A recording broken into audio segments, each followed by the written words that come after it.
Hi viewers, welcome to ആർക്കേസ് channel. വീണ്ടും ഒരു പുതിയ വീഡിയോയുമായി വന്നിരിക്കുകയാണ്. നല്ല ചെറിയ ചെറിയ ചെറിയ ഉണ്ട വഴുതനങ്ങ എടുക്കുക കേട്ടോ.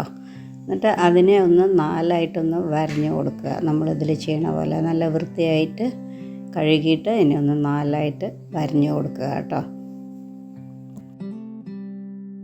വഴുതനങ്ങയൊക്കെ അത് മുറിക്കുമ്പോൾ അതിൻ്റെ കാമ്പ് കളയരുത് കേട്ടോ. അപ്പോഴേ നമുക്ക് ആ മുറിക്കുമ്പോൾ അത് പൊട്ടിപ്പോകാതിരിക്കുള്ളൂ. എന്നിട്ട് ഒരു പാനിൽ നമ്മൾ 2 സ്പൂൺ നല്ലെണ്ണ തന്നെ ഒഴിക്കുക കേട്ടോ. വേണ്ടവർക്ക് കുറച്ചുകൂടി കൂടുതൽ ഒഴിക്കാം. എന്നിട്ട് ഇതിനെ ഒന്ന് നന്നായിട്ട് വഴറ്റണം. അതിൻ്റെ കൂടെ കുറച്ച് കറിവേപ്പിലയും കൂടി ഇട്ടോളൂ കേട്ടോ. സോ ഇത് നല്ലോണം വഴന്ന് കിട്ടണം. അടച്ചു വെക്കേണ്ട ആവശ്യമൊന്നുമില്ല. നമുക്ക് അല്ലാതെ തന്നെ നന്നായിട്ടൊന്ന് വഴന്ന് കിട്ടും കേട്ടോ. അതപ്പോൾ ഏകദേശം ഒന്ന് ആയിട്ടുണ്ട്.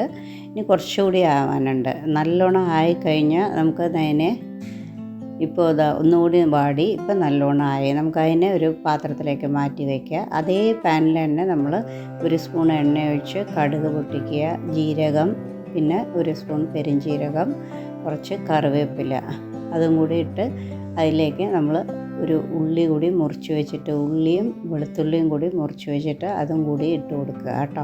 ഇട്ട് കൊടുത്തിട്ട് നന്നായിട്ടൊന്ന് വഴറ്റുക. ഇതൊരു പെട്ടെന്ന് ഈസി ആയിട്ട് തയ്യാറാക്കാൻ പറ്റിയ ഒരു ബ്രിഞ്ചാൾ കറിയാണ് കേട്ടോ.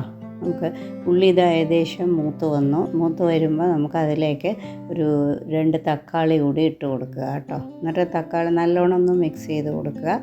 അതിലേക്ക് നമ്മൾ കുറച്ച് ഉപ്പും കുറച്ച് മഞ്ഞൾപ്പൊടിയും കൂടി ഇട്ട് കൊടുക്കുന്നുണ്ട്. ഓക്കെ. എന്നിട്ട് തക്കാളിയൊക്കെ നന്നായി വഴന്ന് കിട്ടിക്കഴിയുമ്പോൾ നമുക്കതിലേക്ക് കുറച്ച് വെള്ളം കൂടി ഒഴിച്ച് കൊടുക്കുക കേട്ടോ. കുറച്ച് ഒരു ഗ്രേവിക്ക് വേണ്ടിയിട്ട് കുറച്ച് വെള്ളം ഒഴിച്ച് കൊടുക്കുന്നുണ്ട്. എന്നിട്ട് അതിലേക്ക് ഈ വഴറ്റി വെച്ചിരിക്കുന്ന വഴുതനങ്ങ കൂടി ഇട്ട് കൊടുത്തിട്ട് ഒരു 1 മിനിറ്റ് വയ്ക്കുക കേട്ടോ. ഏകദേശം ആയിട്ടുണ്ട്. എണ്ണയൊക്കെ തെളിഞ്ഞ് വന്ന് കഴിയുമ്പോൾ നമുക്കതിലേക്ക് 1 കപ്പ് തൈര് അല്ലെങ്കിൽ മോര് ഒഴിച്ച് കൊടുക്കുക. ഞാനിന്ന് മോരാണ് ഒഴിച്ചിരിക്കുന്നത്. നിങ്ങൾക്ക് കട്ട തൈര് ഒഴിച്ച് കഴിഞ്ഞാൽ അടിപൊളി ടേസ്റ്റായിരിക്കും കേട്ടോ. മോരും നല്ല ടേസ്റ്റാണ്. അത് നമ്മുടെ ഏതാണ് അവൈലബിലിറ്റി അതനുസരിച്ച് ചെയ്യാം കേട്ടോ. സോ നമുക്കിവിടെ പെട്ടെന്ന് ഒരു നല്ല അടിപൊളി ടേസ്റ്റുള്ള ഒരു ബ്രിഞ്ചാൾ കറി തയ്യാറാണ്. ഓക്കെ. ഇത് ചോറിൻ്റെ കൂടെയോ നിങ്ങൾക്ക് ചപ്പാത്തിയുടെ കൂടെയോ ദോശയുടെ കൂടെയോ ഒക്കെ കഴിക്കാം. നല്ല ടേസ്റ്റാണ്. ഓക്കെ. സോ ഇതൊന്ന് എല്ലാവരും ട്രൈ ചെയ്ത് നോക്കൂ. ഈ കറിയിൽ നമ്മൾ ആദ്യമേ കടുക് വറുത്തിട്ടാണ് തുടങ്ങിയത്. അപ്പോൾ അതുകൊണ്ട് ഇനി കടുക് വറുക്കേണ്ട ആവശ്യമില്ല ലാസ്റ്റ് കേട്ടോ. നമുക്കങ്ങനെ വാങ്ങി വയ്ക്കാം. എല്ലാവരും ട്രൈ ചെയ്ത് നോക്കൂ. Happy cooking.